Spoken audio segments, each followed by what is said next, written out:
Naon siyami ang kasiyahan ni David kasama ang tauhan ng mga Montenegro nang biglang sumulpot sa kanilang harapan si Ramon. Sa pag-aakala ni David na nayari na ng Red Phoenix si Ramon ay agad itong nagdiwang kasama si Olga. Paano ba naman kasi?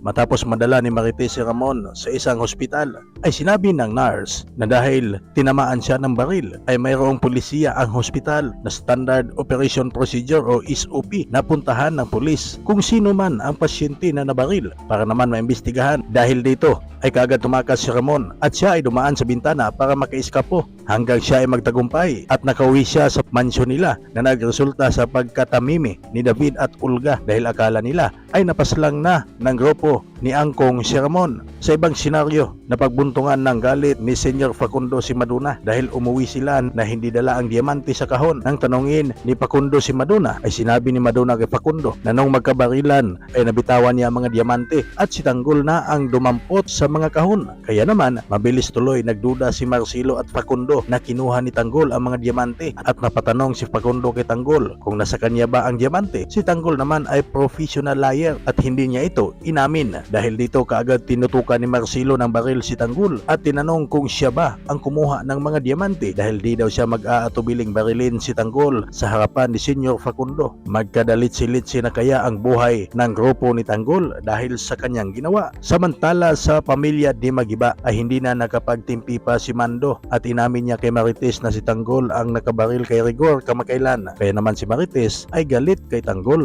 dahil sa kanyang ginawa. Habang umuwi na muli si Marites sa kanyang bahay at muling nagcross ang kanilang landas ni Lena, bumuhos naman ang galit ni Tess dahil sa ginawa ni Lena na pangingialam nito sa kanyang kwarto. Kaya naman si Marites ay parang isang tigreng pinagsusunggab ang mga gamit sa kanyang kwarto na inayos ni Lena. Si Lena ay nagsumbong na naman kay Rigor kaya tuloy siya ang napagbuntungan ng galit at sinabi ni Rigor na dapat bumalik siya sa kanyang kwarto kung ayaw niyang papalayasin siya ni Rigor. Naku po, nakadaluko-luko na ang buhay ni Lena. Ito na kaya ang simula ng kanyang karma? Yan ang mga kaganapan sa FPJ's Batang Quiapo. Abangan ang iba pang may init na storya at aksyon sa ating Coco Martin serye sa susunod natin na upload. Kung nagustuhan mo ang ating video, please comment, subscribe, like, and hit the notification bell upang sa ganon ay manotify ka sa mga bago nating video. Maraming salamat po.